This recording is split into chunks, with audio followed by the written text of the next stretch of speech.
రెండు తెలుగు రాష్ట్రాలలో హిందీ సాహిత్యంలో ప్రావీణ్యుడు, ప్రముఖుడు అయినటువంటి హాజీ వలి సార్ ఇతిహాసంలో ఒక పుస్తకాన్ని రచించడం జరిగింది. ఆ పుస్తకాన్ని మన మాజీ ఉపరాష్ట్రపతి అయిన వెంకయ్య నాయుడు గారి చేతుల మీద ఆవిష్కరించడం చాలా గొప్ప విషయం. అంతేకాకుండా హాజీ వలి సార్ గారు ఎన్నో తెలుగు రెండు రాష్ట్రాల్లో ఎన్నో జిల్లాల్లో విజయవాడ, అనంతపురం, కర్నూలు, కడప జిల్లాలలో బోధించడం ఎంతో ఎంతో మనొక విషయం. మన ఈ క్లాస్కు రావడం ఎంతో ఆనందకరం. మరికొన్ని జేఎల్కు సంబంధించిన నోటిఫికేషన్ సంబంధించిన ఎన్నో విషయాలు సార్ గారు మనకు తెలియజేస్తారు. సేవా సదన్ మహావిద్యాలయ, దిల్సుఖ్ నగర్, హైదరాబాద్. జేఎల్ ఆన్లైన్ మరియు ఆఫ్లైన్ కోచింగ్ సెంటర్. మరి జేఎల్ నోటిఫికేషన్ మీద చాలామందికి అనేక అపోహలు ఉన్నాయి. వాటిని దూరం చేయడానికే ఈరోజు మీ ముందుకు రావడం జరిగింది. నా పేరు హాజీ వలి. హిందీ సేవా సదన్ మహావిద్యాలయంలో సాహిత్యాన్ని బోధిస్తున్నటువంటి ఒక వ్యక్తిని. దాదాపు కొన్ని వేల మంది తెలంగాణ రాజ్యంలో నా దగ్గర చదివినటువంటి విద్యార్థులు పెద్ద పెద్ద పదవులలో ఉండడం నాకు చాలా గర్వకారణంగా ఉంది. అందువల్ల నా मुल्ला के ना पंडितों के अरमान में रहता हूँ, साहब मैं गरीबों के ईमान में रहता हूँ. रब से अपना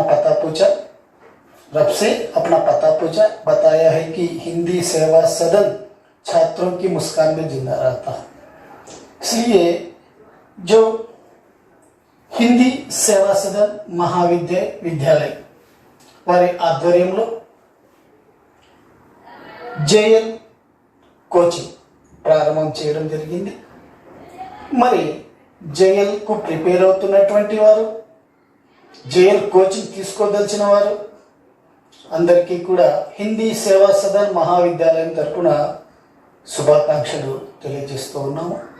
ముఖ్యంగా జేఎల్ నోటిఫికేషన్కు కావలసినటువంటి అర్హతలు: పీజీ పూర్తి చేసి ఉండాలి, బిఏ హిందీ ఆనర్స్ పూర్తి చేసి ఉండాలి. వారు ప్రతి ఒక్కరూ కూడా జేఎల్ ఎగ్జామ్ రాయడానికి అర్హులవుతారు. మరి తెలంగాణ రాజ్యంలో చాలా అపోహలు ఉన్నాయి. మరి ఈ యూనివర్సిటీ నడుస్తుందా ఇక్కడ? మరి ఈ సభలో కోర్సు చేసాం, ఇది నడుస్తుందా? ఇవన్నీ కూడా రకరకాల అపోహలు ఉన్నాయి. ముందుగా మీ అపోహలను దూరం చేసుకోండి, మీ అనుమానాలను దూరం చేసుకోండి. ఎందుకంటే మన నోటిఫికేషన్లో కొన్ని యూనివర్సిటీ పేర్లు ఇచ్చాడు, కింద అదర్ యూనివర్సిటీ అని ఇచ్చాడు. అది బాగా గమనించాలి. అదర్ యూనివర్సిటీ కింద మీరు టైప్ చేసి అప్లై చేసుకోండి.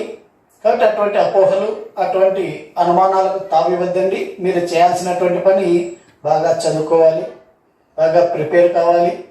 1కి 10 బుక్స్ రిఫర్ చేయాలి. అప్పుడే మీరు సక్సెస్ అవుతారు. ముఖ్యంగా మా హిందీ సేవా సదన్ మహావిద్యాలయం విద్యార్థుల పక్షాన ఉంటుంది. న్యాయపరంగా ఎటువంటి సమస్యలనైనా పరిష్కరించే దశగా మా హిందీ సేవా సదన్ మహావిద్యాలయం కృషి చేస్తూనే ఉంటుంది. విద్యార్థులకు చేయూతనిచ్చి, మంచి సలహాలు ఇచ్చి, వాళ్ళ ఒక గొప్ప పొజిషన్లో చూడాలనేదే మా అందరి ఆకాంక్ష. ఇక మరొక విషయం ఏమిటంటే, హిందీ సేవా సదన్ మహావిద్యాలయం ఇది ఒక రాష్ట్రానికి సంబంధించినది కాదు. 2 తెలుగు రాష్ట్రాలలో అనేక వేల మందిని హిందీ ఉపాధ్యాయులుగా, హిందీ జేఎల్ పోస్టులలో ఉన్నారని గర్వంగా చెప్తూ ఉన్నాను. మీరు బాగా గుర్తుపెట్టుకోండి. డిఎస్సి రాయాలన్నా టెట్ అవసరం, డిగ్రీ లెక్చరర్ రాయాలన్నా ఏపీ సెట్ నెట్ అవసరం. కానీ బాగా గుర్తుపెట్టుకోండి, డిఎస్సి రాయాలన్నా టెట్ అర్హత పొంది ఉండాలి.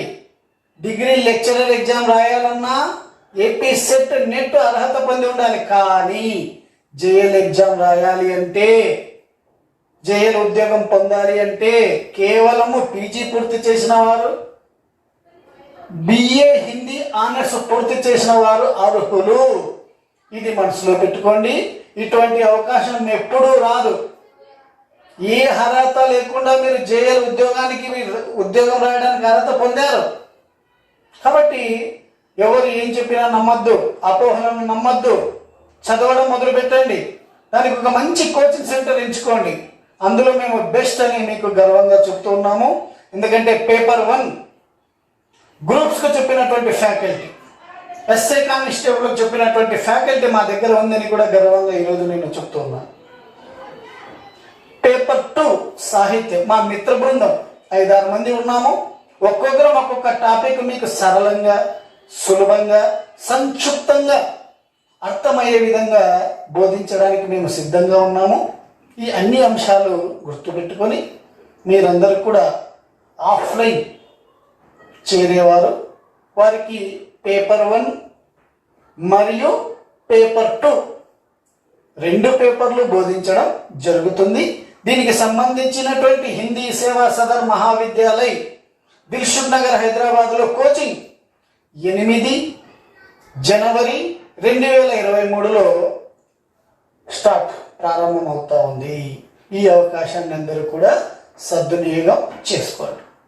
ఇక చాలామంది ఉద్యోగస్తులు ఉన్నారు, ప్రభుత్వ రంగంలో పనిచేస్తూ ఉన్నారు, ప్రైవేటు రంగంలో పనిచేస్తున్నారు, రకరకాల పరిశ్రమలలో రకరకాల రంగాలలో వాళ్ళు పనిచేస్తూ ఉన్నారు, ఉద్యోగాలు చేస్తూ ఉన్నారు.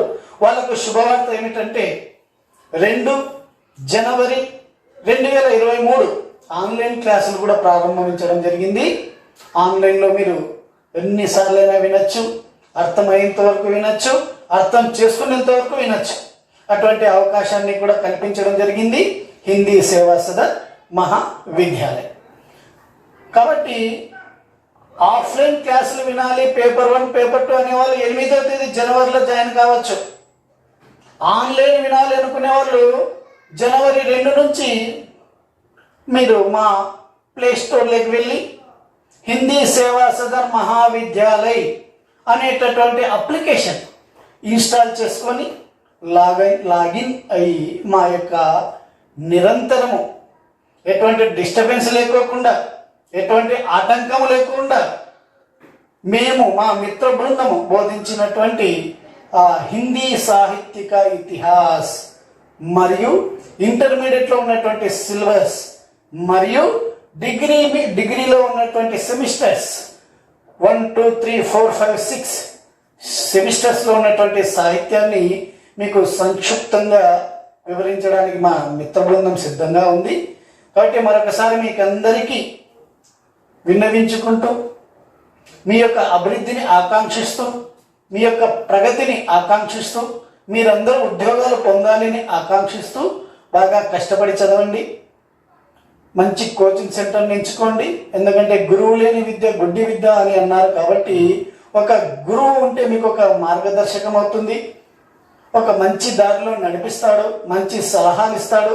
కాబట్టి దయచేసి మీరందరూ కూడా ఈ అవకాశాన్ని దూరం చేసుకోవద్దండి. ఎటువంటి అపోహలు ఎవరు ఏం చెప్పినా నమ్మద్దండి.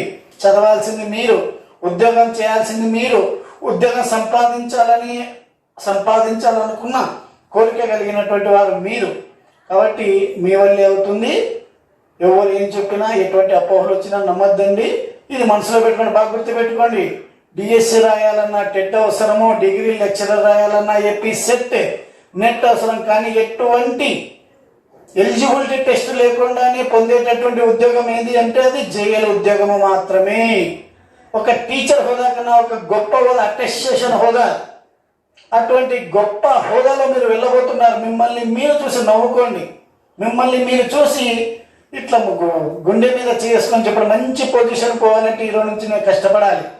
ఆ కష్టపడడానికి నాంది పునాది ఎవరంటే అది మా సంస్థ అయి ఉండాలని నేను మిమ్మల్ని అందరినీ కూడా ఆకాంక్షిస్తున్నాను. అందరికీ మరొకసారి శుభాకాంక్షలు. జై హింద్, జై హిందీ, జై హింద్. చాలా సంవత్సరాల తర్వాత తెలంగాణ రాజ్యంలో జేఎల్ నోటిఫికేషన్ రావడం జరిగింది. దాదాపు 2008లో వచ్చినటువంటి జేఎల్ నోటిఫికేషన్ తర్వాత మనకి 2022లో రావడం జరిగింది. ప్రిపేర్ కావడానికి కూడా మనకి జూన్లో పరీక్ష ఉంటుంది. చాలా సమయం కూడా ఇవ్వడం జరిగింది. కాబట్టి తెలంగాణ రాజ్యంలో ఉన్నటువంటి హిందీ భాషాభిమానులు, అధ్యాపకులు మరియు హిందీలో జేఎల్ పోస్ట్ పొందాలి అనుకునేటటువంటి వాళ్లకు మరియు హిందీ సేవా సదన్లో చదువుకున్నటువంటి విద్యార్థులకు అందరికీ కూడా శుభాకాంక్షలు తెలియజేస్తున్నాను. ఈరోజు విషయం ఏమిటంటే జేఎల్ సెకండ్ పేపర్ పూర్తిగా సాహిత్యం మీదే ప్రశ్నలు ఉంటాయి. కాబట్టి సాహిత్యం అనాలకి అందరికీ కూడా ఏ పుస్తకం చదవాలి, ఏ గ్రంథం చదవాలి అంటే ఏ గ్రంథం అన్నా చదవచ్చు, కానీ మనకి ప్రామాణికం ఏమిటంటే ఆచార్య రాमचंद्र शुक्ल గారు రచించినటువంటి హిందీ సాహిత్య इतिहास जो नागरी प्रचारणी सभा के द्वारा मान्यता प्राप्त हुई थी, प्रामाणिकता प्राप्त हुई थी. लेकिन जो आज जेएल सिलेबस में इस प्रकार जो टॉपिक सब टाइटल दे दिया था 1 2 3 4 5 6 7, लेकिन एक ही विषय है आचार्य रामचंद्र शुक्ल का हिंदी साहित्य का इतिहास, जो उन्होंने अपना साहित्य ग्रंथ को 4 भागों में बांटा था. आदिकाल जिसे वीरगाथा काल कहा था, भक्ति काल जिसे पूर्व मध्यकाल कहा था, रीति काल जिसे उत्तर मध्यकाल कहा था, गद्य काल जिसे नव जागरण काल, अरुणोदय काल, इस प्रकार नामकरण किया गया था. विषय तो यही है, लेकिन जो सिलेबस में इस प्रकार दिया गया था निम्नलिखित 10 लेखकों का परिचय या अध्याय. जैसे कबीर जो भक्ति काल के अंतर्गत ज्ञानाश्रय शाखा के अंतर्गत आने वाले सुप्रसिद्ध कवि थे कबीरदास, जो कबीरदास का जीवन से लेकर जन्म से लेकर मृत्यु तक उनका पूरा जीवन परिचय, जो उनके द्वारा लिखा गया काव्य ग्रंथों का परिचय, जो उन्होंने कौन कौन सी भाषाओं का प्रयोग करते हुए काव्य ग्रंथों को लिखा था, जो उनका उद्देश्य क्या था, जो इनका प्रधान उद्देश्य देखिए, जो ज्ञानाश्रय शाखा, प्रेमाश्रय शाखा, भक्ति का, इस प्रकार अलग अलग विषय दिया गया था. देखिए राम भक्ति शाखा, कृष्ण भक्ति शाखा, रीति का, छायावाद, प्रगतिवाद, नई कविता, जो इनका विषय था एक ही अंश को लेकर जो सिलेबस काफी बनाया गया था, पाठ्यक्रम बनाया गया था. इसलिए जो कबीरदास की पूर्ण परिचय जो आज हमारे हिंदी सेवा सदन महाविद्यालय में ऑनलाइन कक्षाओं में पढ़ाया गया था, कबीरदास के बारे में, कबीरदास का जन्म किस प्रकार हुआ था, उनकी प्रेरणा कैसी मिली थी, किनकी कोख से इनका जन्म हुआ था, इनका पालन पोषण किसने किया था, इनके गुरु कौन थे, जो इन्होंने दोहा लिखने की प्रेरणा किस प्रकार प्राप्त हुआ था, यह सभी विषय हमने हिंदी सेवा सदन ऑनलाइन ऐप के द्वारा पढ़ाए जा रहे हैं. उसके बाद तुलसीदास जो भक्ति काल को 4 भागों में बांटा गया था.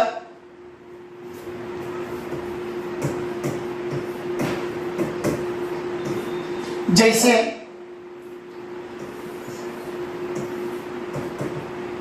ज्ञानाश्रयी शाखा, प्रेमाश्रयी शाखा, राम भक्त शाखा, कृष्ण भक्त शाखा. इस प्रकार भक्ति काल को साहित्यकारों ने मुख्यतः आचार्य रामचंद्र शुक्ल ने 4 भागों में बांटा था. जैसे ज्ञानाश्रयी शाखा, प्रेमाश्रयी शाखा, राम भक्त शाखा, कृष्ण भक्त शाखा. जो आज का जो विषय था तुलसीदास, जो तुलसीदास ने राम भक्त शाखा के सम्राट, राम भक्त शाखा के सुप्रसिद्ध प्रवर्तक कवि माने जाते हैं, जो आज उनका जन्म से लेकर वैराग्य जीवन से लेकर उनको काव्य ग्रंथ लिखने की प्रेरणा किस प्रकार प्राप्त हुई थी, किनके द्वारा प्राप्त हुई थी, जो उनकी पत्नी रत्नावली के द्वारा इन्होंने साधु बन गए थे. जो साहित्य ग्रंथों की लिखने की प्रेरणा मिली थी, जो तुलसीदास जैसे महान व्यक्ति थे, जो भारत देश में बुद्ध महादेव के बाद बहुत बड़े लोकनायक कहलाने वाले तुलसीदास का जीवन परिचय, जो उत्तर भारत में जनता के हृदयों में प्रेम मंदिरों में विराजित रहे थे तुलसीदास। उत्तर भारत के जनता के हृदय मंदिरों में पूर्ण प्रेम प्रतिष्ठा के साथ विराज रहे हैं तुलसीदास। उनका जीवन परिचय हमारे हिंदी सेवा सदन महाविद्यालय ऑनलाइन कक्षाओं में पढ़ाया गया है। उसके बाद बिहारी लाल, जो बिहारी लाल रीतिकाल, जो रीतिकाल को भी साहित्यकारों ने 3 भागों में बांटा गया था, जैसे रीतिबद्ध कवि, रीति सिद्ध कवि, रीति मुक्त कवि। इस प्रकार रीतिकाल को साहित्यकारों ने 3 भागों में बांटा गया था। मुख्यतः आचार्य रामचंद्र शुक्ल ने रीतिकाल को 3 भागों में बांटे थे, जैसे रीतिबद्ध कवि, रीति सिद्ध कवि, रीति मुक्त कवि। लेकिन बिहारी लाल ने रीति सिद्ध शाखा के अंतर्गत आने वाले सुप्रसिद्ध कवि थे बिहारी लाल। जो बिहारी लाल, उनका जन्म से लेकर मृत्यु तक जो उनका जीवन परिचय, जैसे नहीं पराग, नहीं मधुर मधु, नहीं विकास यही काल, अली कलिसो बांधे आगे कौन हवार, जैसे एक ही दोहा को लिखकर राजा में परिवर्तन लाए थे। राजा को ज्ञानोदय दिलाने वाले सुप्रसिद्ध नीतकार कवि थे बिहारी लाल। जो एक ही दोहा, एक ही ग्रंथ, एक ही काव्य ग्रंथ को लिखकर हिंदी साहित्य के इतिहास में अमर होने वाले सुप्रसिद्ध कवि थे बिहारी लाल। जो इनका पूर्ण परिचय हमारे हिंदी सेवा सदन महाविद्यालय ऑनलाइन कक्षाओं में पढ़ाया जा रही है। उसके बाद दूसरे कवि थे सूरदास। जो सूरदास भक्ति काल के अंतर्गत कृष्ण भक्ति शाखा में आने वाले, कौन सी शाखा में? भक्ति काल में कृष्ण भक्ति शाखा के सुप्रसिद्ध चित्त सम्राट कहलाते हैं सूरदास। जो सूरदास जन्म से लेकर जो अंधे थे, लेकिन हमेशा कृष्ण भगवान ने उनके आंखों में बसे थे, इसलिए उनके आंखों में कृष्ण भगवान के सिवा दूसरा आदमी, दूसरा व्यक्ति का दर्शन नहीं होने वाला था। इसलिए उन्हें आंखों से देखा था कृष्ण भगवान को बचपन से। इसलिए सूरदास को वात्सल्य रस के सम्राट, श्रृंगार रस के सम्राट भी कहलाते हैं सूरदास। इतने सुप्रसिद्ध कवि सूरदास का जीवन परिचय, जन्म से लेकर मृत्यु तक। जो इन्होंने बचपन से ही वैराग्य, साधु बन गए थे, गौड़ घाट में अधिक समय बिताने लगे थे। गुरु उपदेश से गोवर्धन पर्वत पर श्रीनाथ जी के मंदिर में पूजा पाठ करते हुए संसार का सुप्रसिद्ध महाकाव्य ग्रंथ सूरसागर को लिखे थे सूरदास। जो उनकी भाषा, उनका जन्म, उनकी मृत्यु, उनकी प्रेरणा, सभी का परिचय जो हिंदी सेवा सदन ऑनलाइन कक्षाओं में पढ़ाया जा रहा है। उसके बाद आचार्य रामचंद्र शुक्ल। जो आज हम साहित्य को पढ़ रहे हैं, साहित्य को समझ रहे हैं, साहित्य के प्रति ज्ञान प्राप्त कर रहे हैं, जिसका कारण था आचार्य रामचंद्र शुक्ल। जो इन्होंने बहुत बड़ा प्रयास किया था हिंदी साहित्य का इतिहास सन 1929 1929 లో ఈయన ఒక ప్రసిద్ధిగాంచినటువంటి సాహిత్య గ్రంథం రాయడం జరిగింది, అదే హిందీ సాహిత్య का इतिहास। जो सुप्रसिद्ध आलोचक थे, निबंधकार थे, कवि थे, लेखक थे। बहुत लोग इनको आदर्श मानकर साहित्य रचना लिखने की प्रेरणा भी पाए थे आचार्य रामचंद्र शुक्ल। जो हिंदी सेवा सदन ऑनलाइन कक्षाओं में आचार्य रामचंद्र शुक्ल का संपूर्ण जीवन परिचय दिया जा रहा है। उसके बाद प्रेमचंद। जो प्रेमचंद, जो इनका नाम, जो हिंदी क्षेत्र या अहिंदी क्षेत्र जो विद्यार्थी हो या बच्चा हो या छात्र छात्रा जो भी हो जानता है या जानते हैं, जिसका कारण था इन्होंने सुप्रसिद्ध उपन्यास गोदान, जो काव्य ग्रंथों के ही काव्य ग्रंथ लिखने पर ही महाकवि कहलाते हैं, लेकिन गोदान उपन्यास लिखने पर इन्होंने कृषि जीवन का महाकाव्य ग्रंथ कहलाता है गोदान। और इतने सुप्रसिद्ध कवि थे जो इनके द्वारा लिखा गया प्रेमा, कायाकल्प, वरदान, गोदान सभी जो फिल्म बनाए गए थे, जो सीरियल की तरह आ रहे थे, इतने लोकप्रिय उपन्यासों को लिखा था, जो इन्होंने लगभग 300 तक कहानियां भी लिखे थे, लगभग 300 कहानियां। इन्होंने उर्दू में भी कहानियां लिखा था नवाब राय उपनाम से। इसलिए जो प्रेमचंद जन्म से लेकर उनकी मृत्यु तक, उनके पुत्र, उनकी पत्नी शिवरानी देवी, उन्होंने भी काव्य ग्रंथ लिखे थे। इनका संपूर्ण परिचय हिंदी सेवा सदन ऑनलाइन कक्षा में पढ़ाया जा रही है। उसके बाद जयशंकर प्रसाद, जयशंकर प्रसाद सुप्रसिद्ध थे, जो छायावाद के प्रथम कवि, छायावाद के स्तंभ कहलाते हैं जयशंकर प्रसाद। जो जयशंकर प्रसाद की कीर्ति प्रतिष्ठा का मुख्य कारण था कामायनी, जो इनका महाकाव्य ग्रंथ चिंता से लेकर आनंद तक ले जाने वाले सुप्रसिद्ध महाकाव्य ग्रंथ है कामायनी। जो इनका जन्म से लेकर इनकी मृत्यु तक क्षय रोग के कारण इनकी मृत्यु हो गई थी, इन सारी बातें जो हिंदी सेवा सदन ऑनलाइन कक्षाओं में पढ़ाया जा रही है।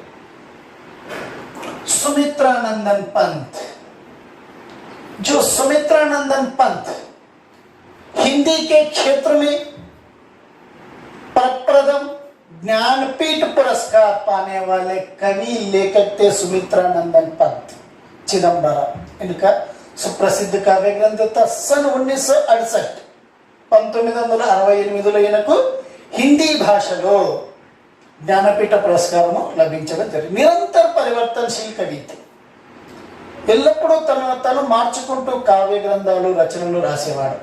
जैसे कार्ल मार्क्स के सिद्धांतों से प्रभावित हो गए थे, पांडिचेरी के अरविंद महर्षि के आध्यात्मिक चिंतन से प्रभावित हो गए थे। उस समय महात्मा गांधी जी के नेतृत्व में असहयोग आंदोलन होने वाला था। इन्होंने कॉलेज छोड़कर महात्मा गांधी जी की प्रेरणा से उस आंदोलन में भी भाग लिया था। इसलिए इनको निरंतर परिवर्तनशील कवि कहते हैं और प्रकृति के सुकुमार कवि कहते हैं, प्रकृति के बेजोड़ कवि कहते हैं। जो इनकी कविताओं में भी प्रकृति की वर्णन अधिक मात्रा में दिखाई पड़ती है। जो इतने सुप्रसिद्ध कवि का वर्णन जो हिंदी सेवा सदन ऑनलाइन कक्षाओं में पढ़ाया जा रहा है। सूर्यकांत त्रिपाठी निराला, ये भी छायावाद युग के अंतर्गत आने वाले सुप्रसिद्ध कवि थे, जो आचार्य रामचंद्र शुक्ल ने छायावाद के प्रथम कवि मानते हैं सुमित्रानंदन पंत को। जो सुमित्रानंदन पंत, सूर्यकांत त्रिपाठी निराला छायावाद के सुप्रसिद्ध कवि थे। इन्होंने हिंदी साहित्य के इतिहास में महाप्राण के नाम से विख्यात सुप्रसिद्ध हुए थे। जो सूर्यकांत त्रिपाठी निराला, इन्होंने बहुत कष्टों का सामना किया था। जो अल्पायु में उनकी पत्नी मनोहरा की मृत्यु और 16 वर्ष की उनकी पुत्री सरोज की भी मृत्यु हुई थी। जो ब्राह्मण कुल में अचूत हूं, ब्राह्मण कुలంలో జన్మించి అంటరాని వాడిగా బతికినటువంటి रचयिత कवि और सुमित्रानंदन पंत, जो उनकी पुत्री की याद में उनकी पुत्री की मृत्यु के बाद इन्होंने सरोज स्मृति नामक सुप्रसिद्ध काव्य ग्रंथ को लिखा था। जो हिंदी साहित्य के इतिहास में शोक गीतों का एकमात्र सुप्रसिद्ध काव्य ग्रंथ कहलाता है सरोज स्मृति।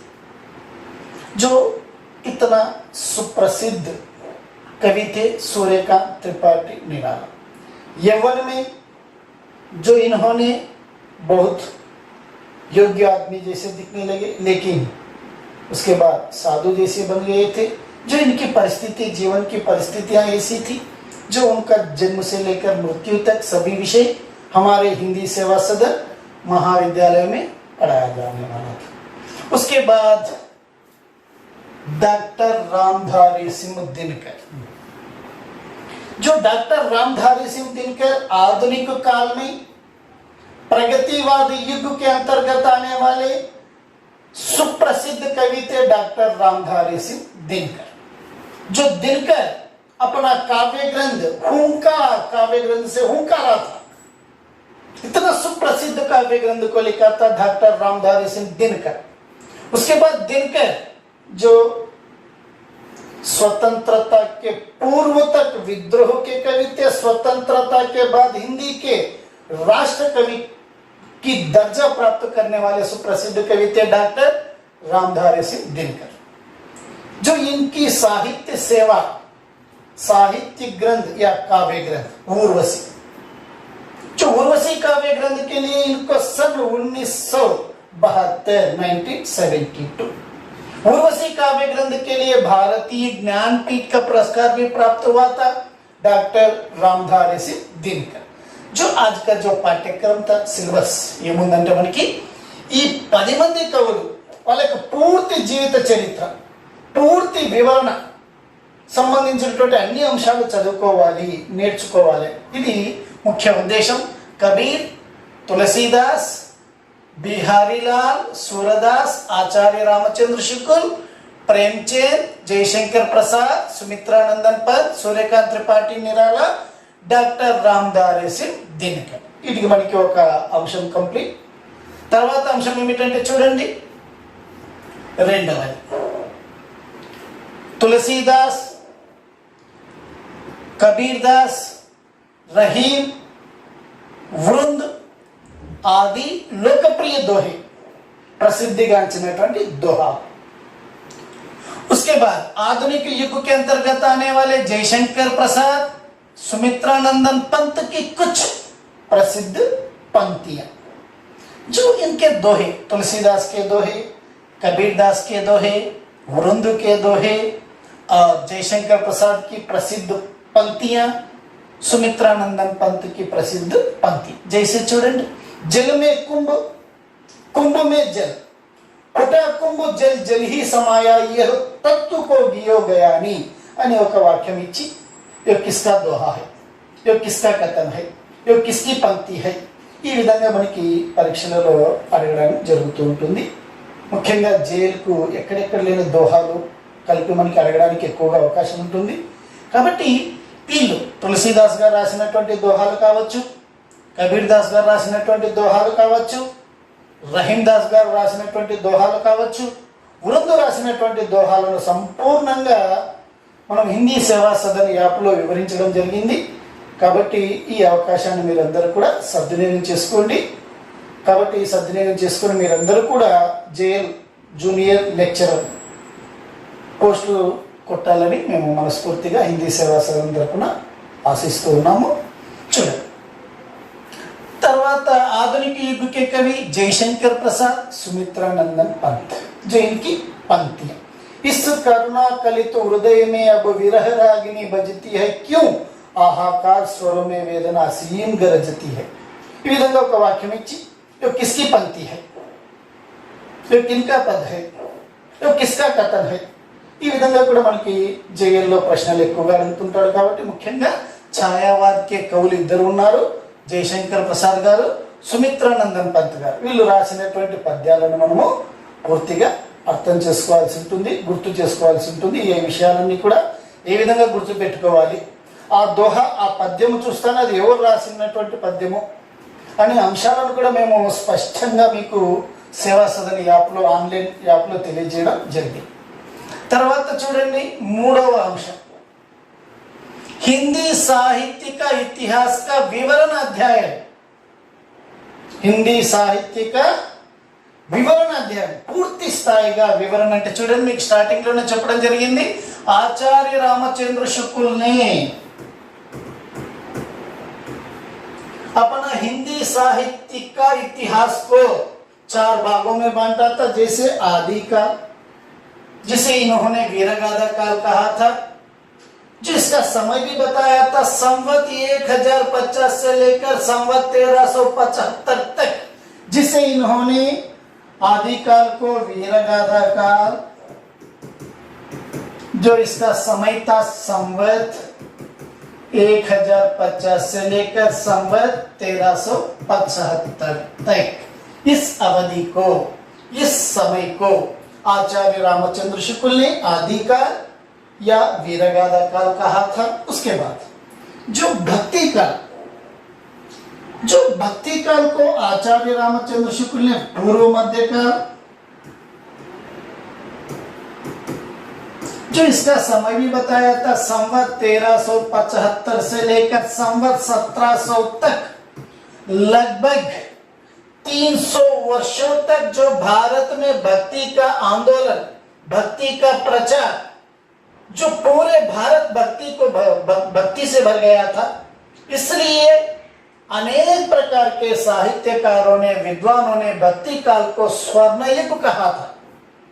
जो कई प्रकार के आंदोलन, कई प्रकार के धर्म का उद्भव भी जो दक्षिण भारत में आरंभ हुआ था, जो मुख्यतः दक्षिण भारत में द्वैत का प्रचार हुआ था, अद्वैत का प्रचार हुआ था, विशिष्ट द्वैत का प्रचार हुआ था, द्वैताद्वैत का भी प्रचार हुआ था। जो आरंभ में दक्षिण भारत में भक्ति का प्रचार, भक्ति का आंदोलन आरंभ हुआ था। जो हिंदी सेवा सदन ऑनलाइन कक्षाओं में भक्ति शब्द की परिभाषा क्या है, भक्ति का उद्भव किस प्रकार हुआ था, जैसे कुछ साहित्यकारों ने मुसलमान राजाओं के आगमन से भारत में भक्ति काल का आरंभ हुआ था, इस प्रकार मानते हैं। और कुछ विद्वान लोगों ने ईसाई धर्म के लोग भारत में आने पर भक्ति काल का आरंभ हुआ था। इसकी पूर्ण चर्चा, पूर्ण परिचय हमारे हिंदी सेवा सदन महाविद्यालय ऑनलाइन कक्षाओं में पढ़ाया जा रहा है। देखिए उसके बाद रीति काल, जो रीति काल को आचार्य रामचंद्र शुक्ल ने उत्तर मध्य काल कहा था,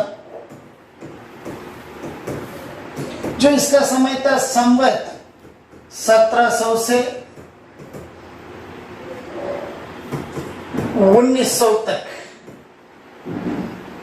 जो देखिए आदिकाल का साहित्य था दरबार का साहित्य, जो कवि राजा तक ही सीमित था। जो भक्ति काल का साहित्य था भक्ति और भगवान तक ही सीमित था। जो रीति काल का साहित्य था पूर्णतः यथा राजा तथा प्रजा, ऐसा राजा का सोच किस प्रकार था, कवि का सोच भी उस प्रकार था। जो रीति काल में श्रृंगारिकता बढ़ने लगा था, इसलिए विश्वनाथ प्रसाद मिश्र ने रीति काल को श्रृंगार काल भी कहा था। जो राजा विलासमय जीवन बिताने लगे थे, इसलिए उनके दरबार में रहने वाले कवि भी विलासमय जीवन में बिताने लगे थे।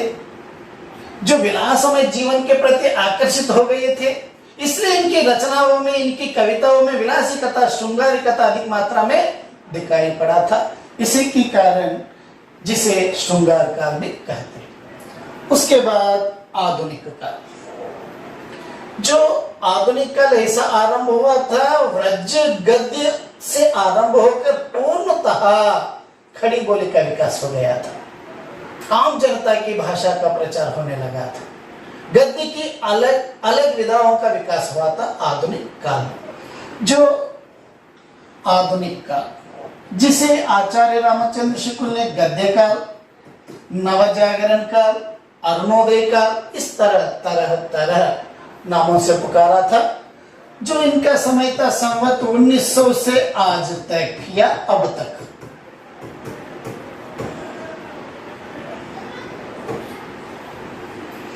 इनका संपूर्ण परिचय जो आचार्य रामचंद्र शुक्ल का साहित्य ग्रंथ को ही पढ़ना है। कुछ लोग कहते हैं इंटरमीडिएट जो साहित्य था उसको पढ़ो, अच्छी तरह समझो। और कुछ लोग कहने लगे थे बीए का पाठ्यक्रम पढ़ो, फर्स्ट सेमेस्टर से लेकर 6वीं सेमेस्टर तक खूब पढ़ाई करना। लेकिन पहले आरंभ में तुम साहित्य को समझना है ना। साहित्य के बारे में समझने के बाद, इसलिए बहुत समय दिया गया था जेएल के लिए, जेएल प्रतियोगिता परीक्षा के लिए, क्योंकि साहित्य ग्रंथ को पढ़ना है, इंटरमीडिएट का पाठ्यक्रम को पढ़ना है, डिग्री का भी पाठ्यक्रम को पढ़ना है, इसलिए बहुत समय दिया गया था। जो आप दूसरे लोगों की बातें ना सुनिए, जो भी शंका है हिंदी सेवा सदन महाविद्यालय को संपर्क करें, क्योंकि जो उसमें दिया गया था आदिकाल, भक्तिकाल, रीतिकाल, आधुनिक काल, ये सभी साहित्य के अंतर्गत आने वाले विषय थे। इसलिए पूर्ण परिचय, पूर्ण ज्ञान को पाना है आप साहित्य के प्रति, पूर्ण जानकारी को प्राप्त करना है साहित्य के प्रति। ये सभी अंश, ये सभी विषय हमने हिंदी सेवा सदन महाविद्यालय ऑनलाइन कक्षाओं में पढ़ाए हैं। उसके बाद देखिए दूसरा विषय, आधुनिक हिंदी की प्रमुख विधाएं। क्योंकि साहित्य में परिवर्तन होने लगा, कविता में परिवर्तन होने लगा, गद्य में भी परिवर्तन होने लगा था, इसलिए आधुनिक काल में ही, जो भारतेंद्र युग में ही अनेक गद्य विधाओं की आरंभ हुई थी, इसलिए भारतेंद्र युग को आधुनिक युग का जनक कहते हैं। भारतेंद्र हरिश्चंद्र जी को आधुनिक युग के जनक, आधुनिक युग के जन्मदाता भी कहते हैं। इसलिए इन गद्य विधाओं का विकास किस प्रकार हुआ था, कौन कौन लेखकों ने किस प्रकार की गद्य विधाओं को अपनाया था। जैसे कुछ गद्य विधाएं जो जेएल पाठ्यक्रम में दिया गया था, मुख्यतः उपन्यास। उपन्यास की परिभाषा क्या है, उपन्यास के बारे में साहित्यकारों का कथन क्या है, हिंदी साहित्य के इतिहास में प्रथम उपन्यास कौन सा था, जो परीक्षा गुरु लाला शुक्ल ने लिखा था उपन्यास को, वो हिंदी साहित्य के इतिहास में प्रथम उपन्यास कहलाता। जो दूसरे अलग अलग साहित्यकारों ने अलग अलग विचारों को प्रकट किया, तो वो सभी विषय जो हिंदी सेवा सदन महाविद्यालय ऑनलाइन कक्षाओं में आप सुन सकते हैं। उसके बाद लघु कहानी, जो कहानी में लघु नहीं, लघु कहानी ऐसा हमसे कहानी के अंतर्गत आने वाला था, छोटी कहानी, लंबी कहानी, इस तरह अंश। कहानी, कहानी की परिभाषा क्या है, जो कहानी के बारे में कुछ साहित्यकारों का अलग अलग विचार क्या है। जो शुक्ल ने इंदुमती, जो सरस्वती पत्रिका में प्रकाशित होने वाली इंदुमती को हिंदी साहित्य के इतिहास में प्रथम कहानी मानते हैं आचार्य रामचंद्र शुक्ल। उनका पूर्ण परिचय हमने हमारे हिंदी सेवा सदन महाविद्यालय के ऑनलाइन कक्षा में पढ़ाई गई है। नाटक, जो नाटक विधा का आरंभ भी भारतेंद्र युग में हुआ था। नाटक, नट धातु से नाटक शब्द की उत्पत्ति हुई थी। जो नाटक की परिभाषा क्या है, जो नाटक विधा का विकास किस प्रकार हुआ था, नाटक विधा के अंतर्गत एकांकी विधा, एक अंक में समाप्त होने वाले नाटक को एकांकी कहते हैं, उसकी परिभाषा क्या है, उस विधा की विकास किस प्रकार हुआ था, ये सभी जानकारी हमारे एप्लीकेशन में देख सकते हैं। आलोचना, यह भी एक सुप्रसिद्ध आधुनिक नवीन विधा है। इसकी परिभाषा क्या है, जो कौन कौन से लेखकों ने किस प्रकार के आलोचनात्मक ग्रंथों को लिखा था, ये सभी जानकारियां पढ़ सकते। इनके अतिरिक्त మనకి ఇచ్చినటువంటి 4 పాయింట్సే కాకుండా ఉపన్యాస్, లఘు కహాని, నాటక్, ఆలోచన అనే విధే కాకుండా మనకి ఇటు సిలబస్ కాపీలో ఇచ్చినట్టుగా ఇస్తాడని కాదు, కానీ ముఖ్యంగా జీవని, आत्मकथा, रिपोर्टाज, डायरी, इन विधाओं को भी आप अपनाना है, समझना है। वह भी उन विधाओं का परिचय भी, निबंध विधा, इनको भी हम समझना है, पढ़ना है। इन विषयों को भी हमने हिंदी सेवा सदन महाविद्यालय ऑनलाइन कक्षाओं में पढ़ाई है। मुख्यतः देखिए, जो ये पाठ्यक्रम में दिया गया था उपन्यास, लघु कहानी, नाटक, आलोचना, इसके अतिरिक्त एकांकी को पढ़ना है, निबंध को पढ़ना है, जीवनी को पढ़ना है, आत्मकथा को पढ़ना है, रिपोर्टाज को पढ़ना है, यात्रा वृत्तांत को भी पढ़ना है। ये सभी हमें पढ़ाया गया है हिंदी सेवा सदन महाविद्यालय ऑनलाइन कक्षाओं में। उनके बाद देखिए, हिंदी साहित्य की इतिहास की निम्नलिखित 8 प्रवृत्तियों का अध्ययन। प्रवृत्ति जैसे देखिए, ज्ञान मार्ग शाखा, प्रेम मार्ग शाखा, राम भक्ति शाखा, कृष्ण भक्ति शाखा, रीति काव्य, छायावाद, प्रगतिवाद, नई कविता। प्रवृत्ति, जो प्रवृत्ति मीन्स प्रधान अंश, किसको लेकर, किस अंश को लेकर, किस विषय को लेकर इन्होंने दोहा लिखा था, काव्य ग्रंथों को लिखा था, इसे प्रवृत्ति कहते हैं। जैसे देखिए, ज्ञानाश्रय शाखा, जिसे संत काव्य भी कहते हैं। जो ज्ञानाश्रय शाखा के अंतर्गत आने वाले जितने भी कवि, जैसे कबीर हो, रैदास हो, गुरु नानक हो, दादू दयाल हो, धर्मदास हो, जो भी हो, मलुकदास हो, सुंदरदास हो, जितने भी कवि आने वाले थे ज्ञानाश्रय शाखा का, उनका प्रधान प्रवृत्ति थी समाज में रहने वाले अंधविश्वासों को दूर करना है, रूढ़िवाद को दूर करना है, समाज का सुधार करना है। इन विषयों को लेकर इन्होंने काव्य ग्रंथों को लिखा था, जिसे प्रवृत्ति कहते। वो प्रधान प्रवृत्ति थी ज्ञान मार्ग शाखा की। उसके बाद मूर्ति पूजा का खंडन, विग्रहाराधन खंडिंचడం, जो मूर्ति पूजा के नाम से उस समय होने वाले अनेक दुराचारों को, अत्याचारों को, इन सभी का खंडन करना या खंडन करते हुए काव्य ग्रंथों को लिखना, इस ज्ञानाश्रय शाखा की प्रधान प्रवृत्ति है। और ज्ञानाश्रय शाखा की प्रधान प्रवृत्ति नारी को माया मानते हैं, नारी को माया मानते हैं, इसे प्रवृत्ति कहते हैं। इन प्रवृत्ति को लेकर इन्होंने दोहा लिखा था, समाज को सुधारा था। इसलिए समाज को सुधारने के लिए इन्होंने घर छोड़कर गांव-गांव घूमना पड़ता था। अपने दोहों के द्वारा, अपने भजनों के द्वारा, अपने गीतों के द्वारा समाज का सुधार करने वाले थे ज्ञानाश्रय शाखा के कवि। इन्होंने मानते हैं भगवान से भी गुरु बड़ा मानते हैं।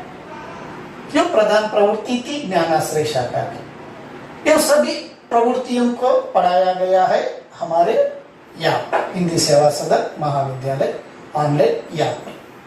उसके बाद प्रेम मार्ग शाखा, जिसे प्रेम काव्य, सूफी काव्य कहते हैं, लेकिन कुछ साहित्यकारों ने प्रेम मार्ग शाखा मुख्यतः भारत का नहीं है मानते। जो सूफी काव्य या प्रेम काव्य, जिसका प्रधान प्रवृत्ति थी प्रेमाख्यान काव्य ग्रंथों को, प्रेम गाथाओं को लेकर इन्होंने काव्य ग्रंथों को लिखे थे। जो इनका विचार था, प्रेमाश्रय शाखा की प्रधान प्रवृत्ति थी भगवान तक पहुंचने के लिए गुरु एक मार्ग है। इसलिए प्रेमाश्रय शाखा के कवि लोग गुरु को पीर मानते हैं। पीर शब्द का अर्थ है भगवान, गुरु ही भगवान है। ये इनकी प्रधान प्रवृत्ति थी, उनकी सोच थी, उनकी विशेषता थी। इसी को लेकर इन्होंने काव्य ग्रंथों को लिखा था। जैसे जायसी ने पद्मावत, अकरावट, आखिरी कलम, इस प्रकार सुप्रसिद्ध प्रेमाख्या काव्य ग्रंथों को लिखा था। तो प्रेम मार्गी शाखा की प्रधान प्रवृत्ति थी। इन प्रवृत्तियों से ही जुड़ा था प्रेम मार्ग शाखा। उसके बाद देखिए राम भक्ति शाखा। राम भक्ति शाखा की प्रधान प्रवृत्ति है राम को मर्यादा पुरुषोत्तम के रूप में समाज में खड़ा करना। जो राम को एक मर्यादा पुरुषोत्तम के रूप में समाज में खड़ा करना, राम का गुणगान करना। जैसे राम को ऐसा दिखाया था एक आदर्श पुत्र के रूप में, एक आदर्श पति के रूप में, एक आदर्श राजा के रूप में। जो सीता को एक आदर्श पत्नी के रूप में, लक्ष्मण को एक आदर्श भाई के रूप में, और सुग्रीव को एक आदर्श सखा के रूप में, और हनुमान को एक आदर्श सेवक के रूप में प्रतिपादित करते हुए राम भक्ति शाखा के कवि लोगों ने काव्य ग्रंथों को लिखा था। यही इनकी प्रधान प्रवृत्ति थी। और एक प्रवृत्ति थी राम भक्ति शाखा की प्रधान भाषा थी अवधि। जो अवधि शब्द का अर्थ है अयोध्या की भाषा, अयोध्या में प्रचलित बोलचाल की भाषा। यह इनकी प्रधान प्रवृत्ति थी। इन अंशों को लेकर जो राम भक्ति शाखा के अंतर्गत आने वाले सभी कवि लोगों ने इन प्रवृत्तियों को अपनाते हुए काव्य ग्रंथों को लिखा था। जो राम भक्ति शाखा के अंतर्गत आने वाले कवि थे तुलसीदास, नाभादास, अग्रदास, प्राणचंद्र चौहान, जगन्नाथ दास, इन सभी राम भक्ति शाखा के अंतर्गत आने वाले कवि थे। इन सभी का पूर्ण विवरण, जो प्रसिद्ध पंक्तियां और कई विद्वान साहित्यकार उनके कथनों के साथ हिंदी सेवा सदन महाविद्यालय ऑनलाइन एप्लीकेशन में पढ़ाया गया था। उसके बाद देखिए कृष्ण भक्ति शाखा। जब कृष्ण भक्ति शाखा का प्रधान केंद्र था मथुरा, जब कृष्ण का लालन पालन हुआ था, वहां से उनका जन्म से लेकर उनके बाल लीलाओं से लेकर इन्होंने काव्य ग्रंथों को लिखा था। इसलिए कृष्ण भक्ति शाखा का प्रधान प्रवृत्ति थी राम को लोक मंगल, लोक रक्षक, मर्यादा पुरुषोत्तम के रूप में राम का उपासन हुआ था। लेकिन कृष्ण भक्ति शाखा में लोक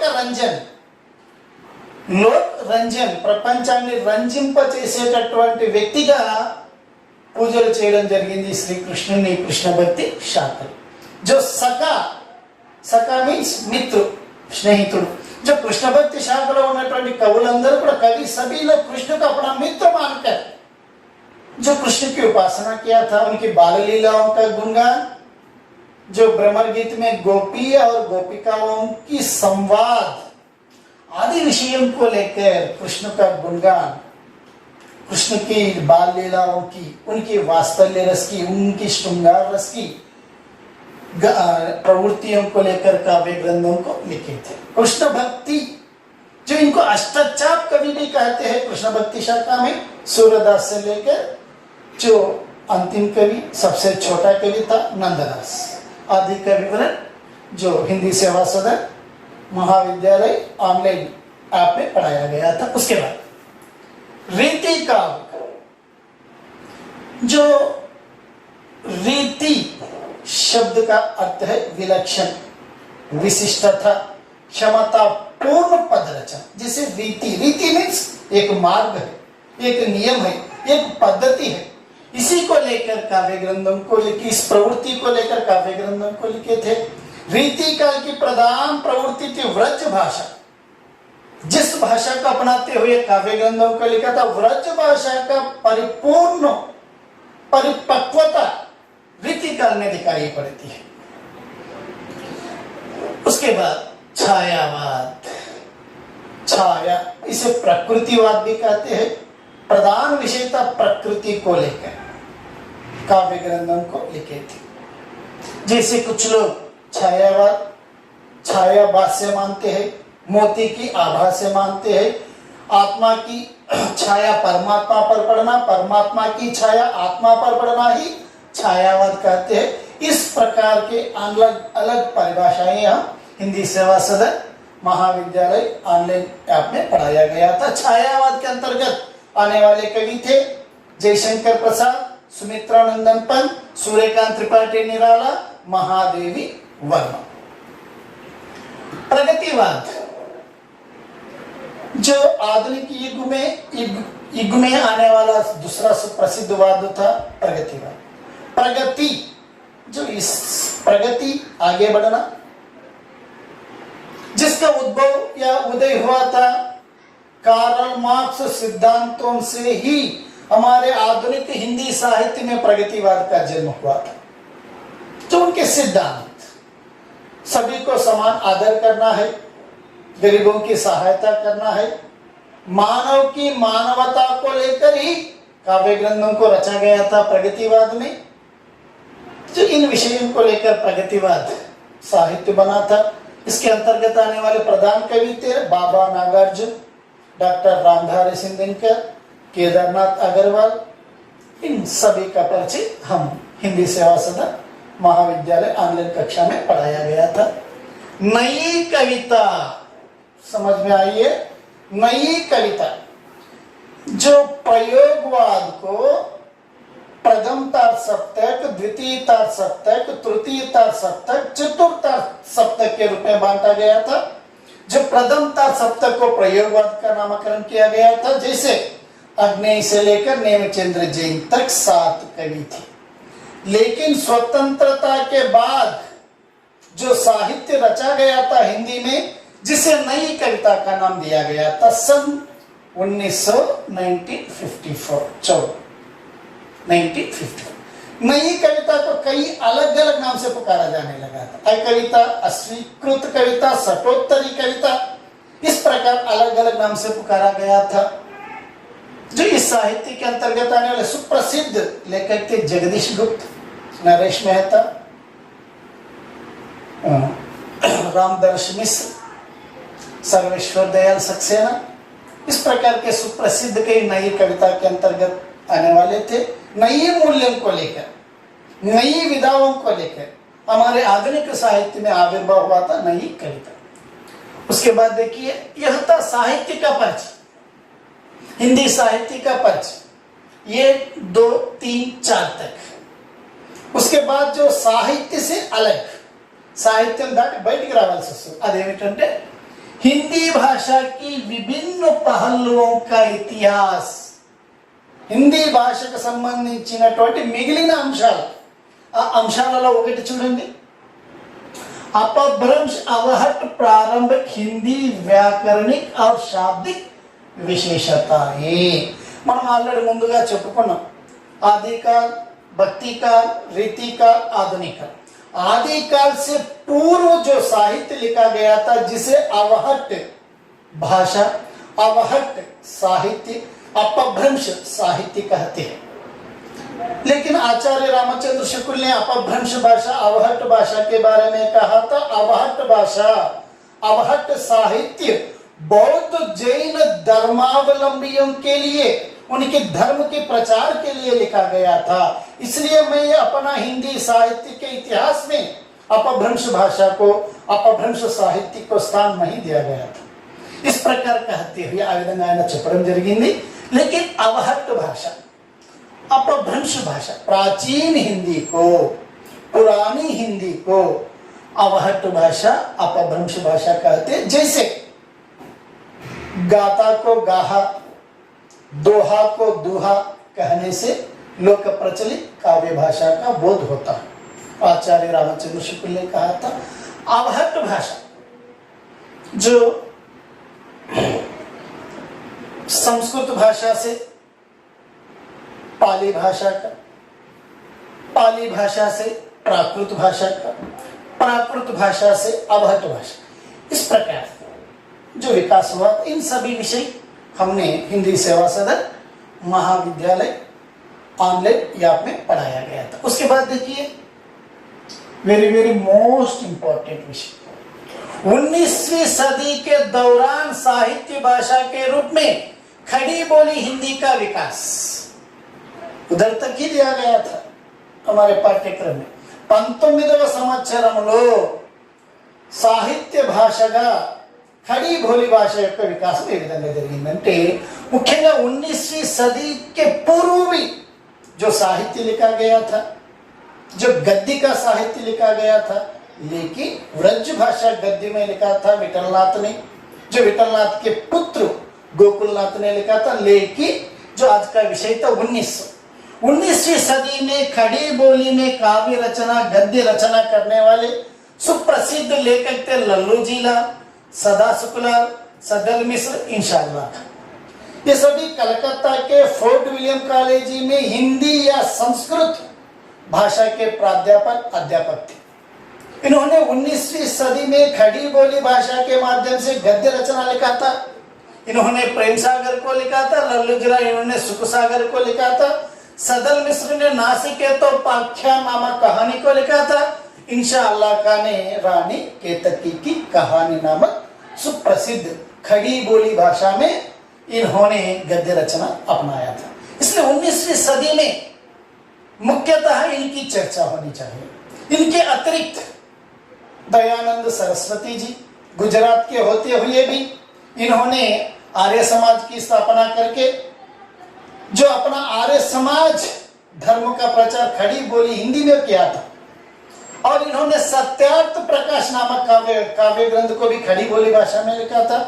उसके बाद राजा शिव प्रसाद सिंह, इन्होंने खड़ी बोली भाषा में राजा बोजू का सपना नामक सुप्रसिद्ध खड़ी बोली भाषा में लिखा था।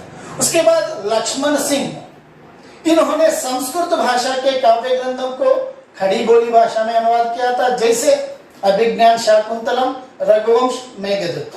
यह संस्कृत भाषा कालिदास ने लिखा था, महाकाव्य ग्रंथ थे, लेकिन इन्होंने खड़ी बोली भाषा में 19वीं सदी में अनुवाद किया था।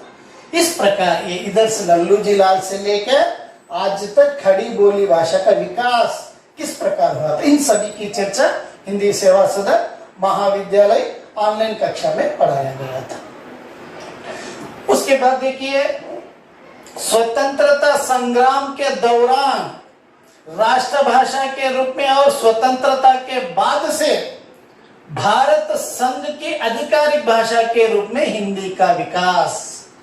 ఇక స్వతంత్రము రాకముందు తర్వాత స్వతంత్రము వచ్చినాక హిందీ భాషకు లభించినటువంటి గౌరవమేమి, దాని అర్థం ఏమిటంటే మనం ఉదాహరణతో సాధిస్తున్నాం. जो అశోకుడు పరిపాలించేటటువంటి కాలంలో రాష్ట్ర భాష రాజభాషగా ఏ భాష ఉందంటే మనకి పాలి భాష. जो ఔరంగజేబ్ కాట్ నుంచి అక్బర్ చక్రవర్తి కూడా హిందీ భాషనే వాళ్ళు రాష్ట్ర భాషగా రాజభాషగా ఎంచుకోవడం జరిగింది. लेकिन अकबर के वित्त मंत्री टोडरमल ने पारसी को राजभाषा राष्ट्रभाषा बनाया था. మీకు అందరికీ తెలుసు, తర్వాత మనకి స్వతంత్రం వచ్చిన తర్వాత మనకి హిందీని రాష్ట్ర భాషగా రాజభాషగా గుర్తించడం జరిగింది. ఈ అన్ని అంశాలు కూడా మనము ఈ యాప్లో మీకు వివరించడం జరిగింది. తర్వాత అంశం చూడండి, हिंदी की प्रमुख बोलियां और उनका विकास. प्रादेशिक भाषा भाषा की एक छोटी पहलू जिसे बोली कहते हैं. जो 18 से 22 बोलियां जो भारत में थी, जैसे देखिए पश्चिमी हिंदी, पूर्वी हिंदी, राजस्थानी, पहाड़ी, बिहारी. जो पश्चिमी हिंदी से कौन कौन सी बोलियों का विकास हुआ था? मुख्यतः खड़ी बोली, हरियाणी. पूर्वी हिंदी से व्रज भाषा, राजस्थानी से जयपुरी, मारवाड़ी, पहाड़ी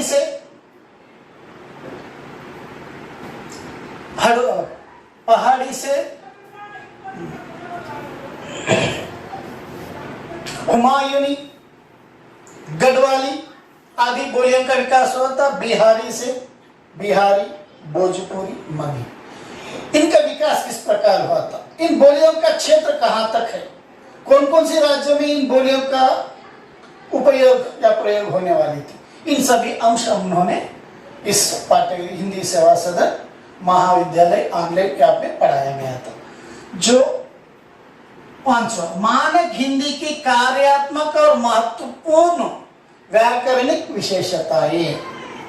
very very most Manak Hindi, మనం ఉపయోగించేటటువంటి హిందీ ఎటువంటి హిందీని ఉపయోగించాలి, ఎటువంటి హిందీని ఉపయోగించాలని చెప్తున్నారు. దానికి మార్గాలు, నిర్దేశాలు, నియమాలు, శుద్ధ హిందీ ఏది ఉపయోగించాలి, ఈ అన్ని అంశాలు కూడా మనం ఎక్కడ తెలుసుకోవాలి, ఇది ఒక్కటి చెప్పాల్సి ఉంటుంది మనము.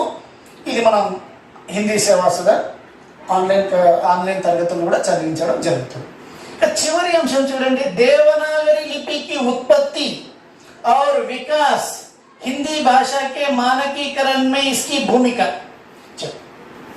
देवनागरी लिपि देवताओं के द्वारा प्रयुक्त लिपि, ब्रह्मा से उत्पन्न लिपि, काशी में जन्म लिया लिपि, गुजरात के ब्राह्मणों से द्वारा उत्पन्न हुई लिपि. जो लिखा गया वही पढ़ाया जाता है. जो इतनी सुप्रसिद्ध लिपि देवनागरी लिपि का उद्भव किस प्रकार हुआ था, जो लिपियों के बारे में पूर्णतः विवरण हिंदी सेवा सदन महाविद्यालय ऑनलाइन कक्षा में पढ़ाया गया था। जैसे आरंभ में सिंधु घाटी सभ्यता, సింధు నాగరికతలో అని మీరు అందరూ కూడా విని ఉంటారు, ఫిలిం కూడా వచ్చింది మొహంజోదారో, అందులో మనకంతా కూడా సింధు ఘాటి సభ్యత సింధు నాగరికత చూపించడం జరిగింది. మరి సింధు నాగరికత లోయలో ఏ భాషను ఉపయోగించేవాళ్ళంటే చిత్రలిపి. వాళ్ళు బొమ్మల ద్వారా వాళ్ళ యొక్క హావభావాలు బయటికి తెలియజేసేవాళ్ళు. అక్కడి నుంచి తీసుకుంటే మనము खरोष्ठी लिपि, जिसका उद्भव किस प्रकार हुआ था, किनके द्वारा खरोष्ठी लिपि का प्रयोग होने वाला था, उसका विकास किस प्रकार हुआ था, आज कौन कौन सी देशों में खरोष्ठी लिपि का प्रयोग होने वाला था. उसके बाद देवनागरी लिपि का उद्भव किस प्रकार हुआ था, ब्राह्मी लिपि से. जो ब्राह्मी लिपि का विकास, ब्राह्मी लिपि का विस्तार रूप, जिससे देवनागरी लिपि का उद्भव किस प्रकार हुआ था, ये सभी अंश हमने हिंदी सेवा सदन महाविद्यालय ऑनलाइन कक्षाओं में पढ़ाया गया था. यह था आज का जेएल नोटिफिकेशन का पूर्ण रूप से जानकारी आपको दिया गया था. आज से एक लक्ष्य को निर्धारित करके, एक पाठ्यक्रम को अपना करके या बनाया करके पढ़ाई करो, सफलता प्राप्त करो. हिंदी सेवा सदन महाविद्यालय के डायरेक्टर थे एस गैबूवली, और हिंदी सेवा सदन महाविद्यालय ऑनलाइन कक्षा में पढ़ाने वाले सभी अध्यापक आपका सहयोग सहकार हमेशा देने वाले थे. आपकी भलाई हमारे